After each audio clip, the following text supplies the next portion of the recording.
नमस्कार दोस्तों। एक हफ़्ता हो गया मेरे को मुझे वीडियो नहीं बना पा रहा था। तो ये कहानी का जो ख़त्म था, बीच में मैं एक बात भूल गया था आपको बताने। जो मेरे पापा अपने मेरी छोटी मम्मी को लेके आए थे गांव में। उसके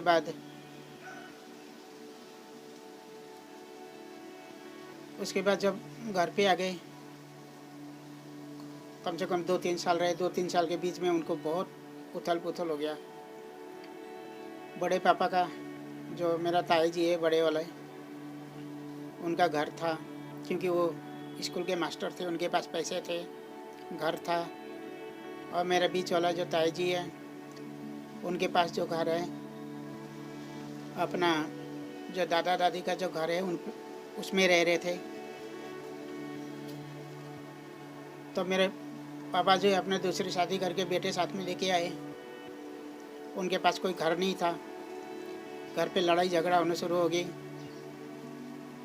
यहाँ तक कि एक दूसरे को मारपीट भी हो गई। लड़ाई झगड़ा बहुत कुछ हो गया। बहुत कुछ बता तो नहीं पाऊँगा सब कुछ। अब इतना कुछ होने के बाद फिर उन्होंने बंटवारा हो गया साथ में। घर पे थोड़ा बहुत जो ज़मीन जायदाद जो भी थी, आपस में उनका बंटवारा हो गया। बंटवारा होने के बाद होया यूँ कि 2-3 साल तो ऐसे ही गुजर गई। एक छोटा सा उन्होंने मकान बना लिया, इस टाइप का आप घर देख सकते हो। क्योंकि उस घर को भी मैंने देखा हुआ है, इसलिए मैंने आपको ये फ़ोटो डाला हुआ है। इस टाइप का घर बना लिया, एक छोटा सा झुपड़ी बना लिया। उस घर पे मैं भी जाके मैं रहा हुआ हूँ। तो उन्होंने एक घर बना लिया, 2 साल वहाँ पे रहकर फिर जब जाने लगे तो उनके पास पैसे नहीं थे ना, उनके भाइयों ने पैसा नहीं दिया। उनको डिब्रूगढ़ जाना था, मैं अपनी माँ को लेकर। दोनों भाइयों ने पैसा बिल्कुल दिए नहीं, सीधा हाथ खड़ा कर दिए, भाई हमारे पास पैसे नहीं है। तो उस ज़माने में जो थोड़ा बहुत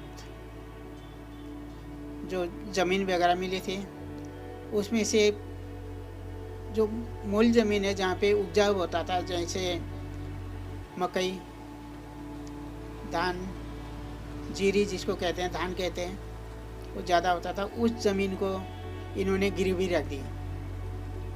कितने में? 1500 में। तब के ज़माने में 1500 में गिरवी रख के वो अपने फिर मेरी माँ को लेके वहाँ से डिब्रूगढ़ चले गए। वो तो सोच रहे थे कि डिब्रूगढ़ में हमारा घर है, पर 2-3 साल के बाद वो घर कहाँ रह जाता। घर तो था, पर जो घर है, मेरी जो छोटी माँ है जो शादी करके लेके गए थे, साथ में जो बच्चा था, उनका मम्मी पापा ने दिए हुए थे उनको घर, क्योंकि वहाँ पे पहला वो रहा करते थे। फिर वहाँ से उनका ट्रांसफ़र होकर और दूसरी जगह में चले गए। तो वो घर जो है उनकी बेटी को और उनका जुआई को दे के गए थे। तो ये मेरा पापा को नहीं पता था। मेरा पापा ये सोच रहे थे कि ये इनके ही घर है। जो दूध वाले अंकल जो मैं कह रहा था आप लोगों को, जो दूध वाले अंकल का ही घर समझ रहे थे। तो वहाँ जाने के बाद अब इसने जो छोटी माँ है जो बाद में लेके गई थी, उन्होंने भी बताया नहीं कि मेरा पापा ने दिया हुआ घर है। तो वहाँ ले जाने के बाद उनका जो मेरी छोटी माँ का जो है उनका परिवार, उनकी वाइफ, 2 बच्चे और वो तीनों आके वहाँ पे चारों आके वहाँ पे रहने लग गए। क्योंकि घर तो खाली था, उनको पता नहीं था आएंगे भी या नहीं। वो ये सोच रहे होंगे कि गांव चले गए, अब नहीं आएंगे। तो ऐसे उनको ये भी नहीं पता था कि गांव में एक शादी भी हुआ हुआ है। जो 9 साल की जो शादी करी थी मेरी माँ, उनको ये नहीं पता था इस बारे में। तो उसके बाद जिस दिन गए उसके बाद उस दिन तो उनको रुकना ही पड़ा क्योंकि छोटा सा घर था, उनका 4 परिवार वहाँ पे रहना, फिर मेरा पापा और मेरी माँ कैसे रह सकते थे। फिर अगले दिन मेरा पापा को ठीक नहीं लगा होगा, वहाँ से फिर निकल गए। उनका जो चौकीदारी का जो नौकरी था वो भी छूट गया, नौकरी तो है ही नहीं अब, नौकरी करे तो करें क्या, कभी कहाँ जाके काम करना है, कभी कहाँ जाके काम करना है, कुछ नहीं पता चला उनको कि कैसे करना है, कैसे दिन गुजारना है। रहने के लिए घर नहीं था, दिन भर काम करते थे, कहीं बाहर खा के फिर जो स्कूल में जहाँ पे जब चौकीदारी का काम करते थे वहीं पे आके मेरा मम्मी पापा बरामदे में ऐसे सो जाया करते थे, रात को सो जाया करते थे, दिन में फिर काम करके। छोटी सी उम्र की मेरी माँ, तो छोटी उम्र के माना जाता है 17-18 साल की तो हो गई थी, अब छोटी भी क्या कहना, वो तो समझदार हो गई थी, समझदार हो गई थी वो भी। तो इसी तरह उनको दिन गुजरते रहा, 1-1.5 महीना 2 महीना इसी तरह दिन कटते रहा। दिन भर काम करना और कहीं से खाना, फिर रात को आके सोना स्कूल में बरामदे में। फिर किसी ने कह दिया होगा कि यहाँ पे आके रात को सोते हैं। स्कूल वाला चौकीदार भी मना नहीं करता था क्योंकि वो पहला से जानता था वो कि मेरा पापा को, क्योंकि मेरा पापा भी चौकीदारी करके गए हैं, वो कह देता था आके सो जाओ, तो किसी ने मना कर दिया। उसके बाद पर वहाँ भी अब करें तो करें क्या, कुछ उपाय नहीं रहा। फिर वहाँ से एक जो मेरा पापा चाय पीने जाया करते थे, आसामी का दुकान था चाय वाले की, जिसका नाम था काकुशी।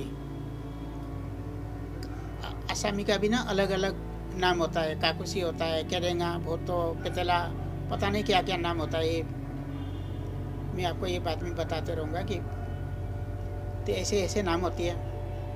तो मेरे पापा ने वहाँ पे जाके बात करी, उन्होंने कहा मेरे को रूम चाहिए रहने के लिए। उसके पास एक जहाँ पे लोग चाय पीने के लिए बैठते थे बड़ा सा हॉल था, तो हॉल में उसने टीन का जो है ना, जो टीन का जो छत होता है ना, वैसे ही करके बीच में से वो लगा के एक इधर एक साइड पे एक इधर एक साइड पे करा के, तो एक साइड पे मेरा माँ और पापा को जगह दे दिया। जगह देने के बाद वो किराया तो फिर देना ही पड़ेगा, किराया लाए कहाँ से।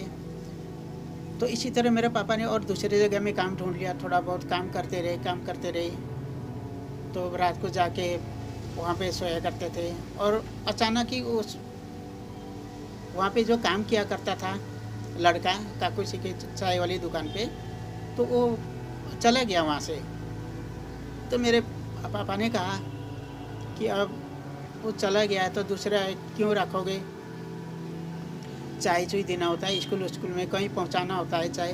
तो मेरी माँ को वहाँ पे चाय के लिए रख दिया, चाय चुई देने के लिए, चाय का गिलास धोने के लिए, ऐसे काम पे। फिर इस काम से वो खुश होकर उसने किराया भी नहीं लिया करता था। मेरी माँ को खाना वहीं से मिलता था, चाय बिस्कुट नाश्ता जो भी सब कुछ वहीं पे मिलता था। मेरे पापा बाहर काम करते थे। तो इसी तरह 2 साल 3 साल गुजर गए, चाय की दुकान में गुजर गए। पापा का पता नहीं एक दोस्त था, फिर दोस्त होने के बाद एक कोई बड़ा ही अफसर से उनसे बात हो गई थी। वो कह रहे थे कोई ऐसा अफसर था, उसके साथ बात हो गई। बात होने के बाद मेरा पापा को PWD ऑफिस में पियून का नौकरी मिल गई।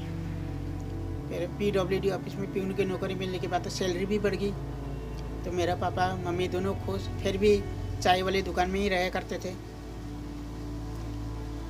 चाय वाली दुकान में 3 साल वहीं पे गुजार दिया उन्होंने। फिर उसके बाद मेरा पापा ने एक छोटा सा मकान ले लिया, छोटा सा घर, वहाँ के घर इस टाइप का घर, उस ज़माने में तो इसी टाइप का घर होया करता था। तो उसके बाद क्या होना था, उन्होंने घर ले लिया, मम्मी को अपने घर पे लाए। घर पे रहने लगे। मेरे पापा ऑफिस में काम किया करते थे, PWD वाला ऑफिस में। तो उसके बाद आना जाना उनका लगे रहा घर पे। कभी कहीं भेज देते थे, कभी कहीं भेज देते थे, कभी माँ अकेली हो जाती थी। मेरी बड़ी बहन का जन्म हुई वहाँ पे। मेरी बड़ी बहन वहाँ पर जन्म होने के बाद फिर मेरा पापा इधर उधर जाने नहीं लगे। वहीं पे पास में उनका PWD का ऑफिस था, वहीं पे काम करते रहे, घर आते रहे, आते जाते घर 1 साल तक ऐसे ही चलता रहा। मेरी बहन 1 साल की हो गई। उसके बाद मेरा पापा का जो है ट्रांसफ़र हो गई, वहाँ से गुवाहाटी भेज दिया उन्होंने। गुवाहाटी भेजने के बाद गुवाहाटी नौगांव भेजने के बाद अच्छी तरह से वहाँ पे जान पहचान वाले भी हो गए, पहाड़ी लोग भी हो गए, वहाँ पे मिल गए उनको। मेरे मम्मी भी खुश, सब अच्छी तरह से बात कर लगा। अब तो आसामी भी पूरा आता था उनको। जब मेरी माँ कागजी के दुकान पे काम करते थे तो मेरी माँ को किसी ने चाराना पैसा दिया था। जो स्कूल में जब चाय ले गई थी ना, तब चाराना पैसा दिया था उन्होंने टिप की तौर पर। उन्होंने ले जाके चाय वाली मालिक को पकड़ा दिए। चाय वाली मालिक ने कहा कि चाराना किसने दिया और तू कहाँ से लेके आई। तब मेरी माँ को कोई समझ में नहीं था ना, तो उन्होंने असमी तो समझती नहीं थे तब। तो उसने फिर मेरे पापा को पूछा, इसने चाराना कहीं से उठा के लेके आई है। तो मेरे माँ ने मेरे पापा को कहा ऐसे ऐसे बात हुई थी, उसने मुझे चाराना पकड़ा दिया था, इसलिए मैंने ये पैसा ले आके इसको दे रही हूँ। तो फिर मेरे पापा ने कहा इसको टिप के तौर पे चाराना दी थी। मेरे माँ ने यही कहा था। ठीक है दोस्तों, आगे का